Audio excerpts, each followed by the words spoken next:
আওয়ামী লীগকে দেশের মানুষ রাজনীতিতে আর অ্যাকসেপ্ট করবে না। গণতন্ত্র আর আওয়ামী লীগ একসাথে যায় না।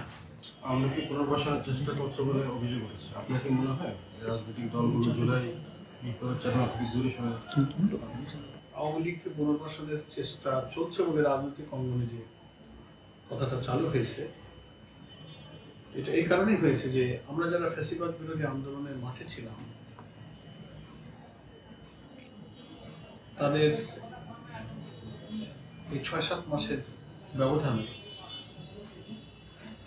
বক্তব্যের মধ্যে কিছু ভিন্ন ভিন্ন সুর শোনা যাচ্ছে। যেমন আমরা রাজনৈতিক নেতৃবৃন্দ যখন মঞ্চে কোনো বক্তৃতা করি তখন আমরা বলি যে ব্যক্তির চেয়ে দল বড়, দলের চেয়ে দেশ বড়। এ কথাটা আমরা বলার সময় বলি, কিন্তু যখন দেশ ও জাতির স্বার্থে আমাদের কোনো কম্প্রোমাইজের প্রশ্ন আসে, স্যাক্রিফাইসের প্রশ্ন আসে, তখন আমরা ব্যক্তিকে, দলকে আর একটু খাটো করে দেখতে পাই। তখন আমাদের সব দলের উপরে আমি ডমিনেট করি, এই যে একটা মেন্টালিটি তৈরি হয়, তখন আমরা দলের ইন্টারেস্টটা আমরা ছাড় দিতে পারি। সে কারণে আমরা দেখতে পাচ্ছি যে ফ্যাসিবাদ বিরোধী সংগ্রামে রাজপথে যারা ছিলাম তাদের কোনো কোনো কথায় এই ৬-৭ মাসেই কিছুটা compromising attitude regarding Awami League. তো এক একজন এক এক ভাবে কথা বলছেন, তো সেই কারণে এই পারসেপশনটা তৈরি হয়েছে যে আওয়ামী লীগ পুনর্বাসনের একটা কথাবার্তা চলছে। তো সেজন্য আমি মনে করি যে এটা যদি চলতে থাকে তাহলে জুলাই বিপ্লবের চেতনাটা আমরা হারিয়ে ফেলব। কারণ যারা এই কথা বলছে তাদের এটা মনে রাখা উচিত যে আওয়ামী লীগকে অ্যাডজাস্ট করা রাজনীতিতে, অন্তত এই সময়ে কোনো বিচারের পূর্বে তারা যে অপরাধ করেছে, যেটাকে বলা হয় ক্রাইম এগেনস্ট হিউম্যানিটি, আমাদের ট্রাইব্যুনাল হয়েছে, বিচার হলো না। এই ফ্যাসিবাদের যিনি মাস্টার মাইন্ড শেখ হাসিনার নামে ২ শতাধিক মামলা হয়েছে, সাক্ষ্য প্রমাণ হয়েছে, বিচার শুরু হয়ে যাচ্ছে। অথচ সেই বিচারের পূর্বে যদি তাদের পুনর্বাসনের কোনো চিন্তা, কোনো অ্যাডজাস্টমেন্টের অ্যাটিটিউডে কেউ কোনো পলিটিক্যাল লিডার কথা বলেন, বুঝতে হবে তারা জুলাই অভ্যুত্থানের চেতনা ভুলে গেছে।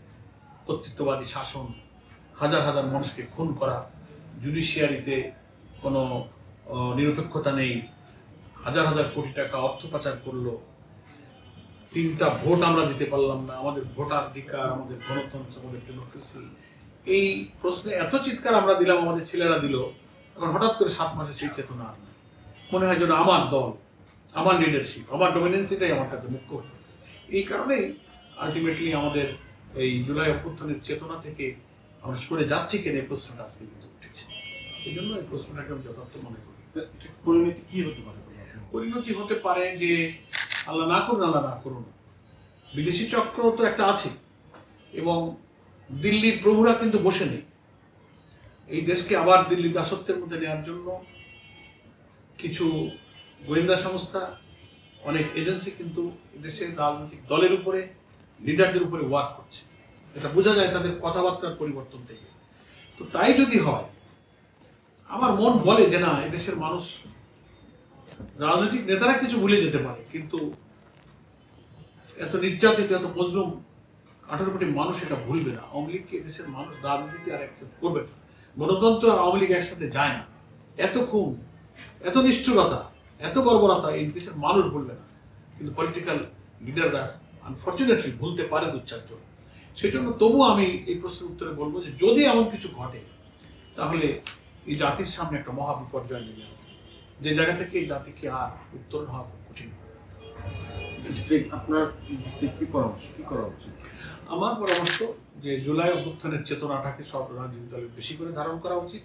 যে কারণে আমরা হাসিনা রেজিমের চেঞ্জ চেয়েছি, সেই কারণগুলো মনে রাখা দরকার।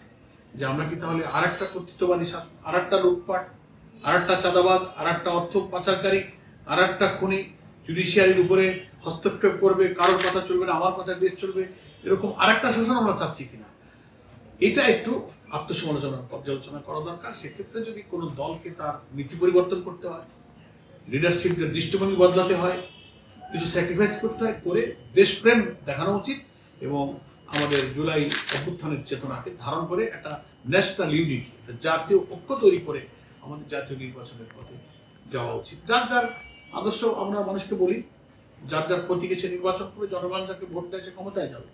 কিন্তু আমরা কেন এমন আচরণ করব যাতে ফ্যাসিবাদকে অ্যাডজাস্ট করা লাগে?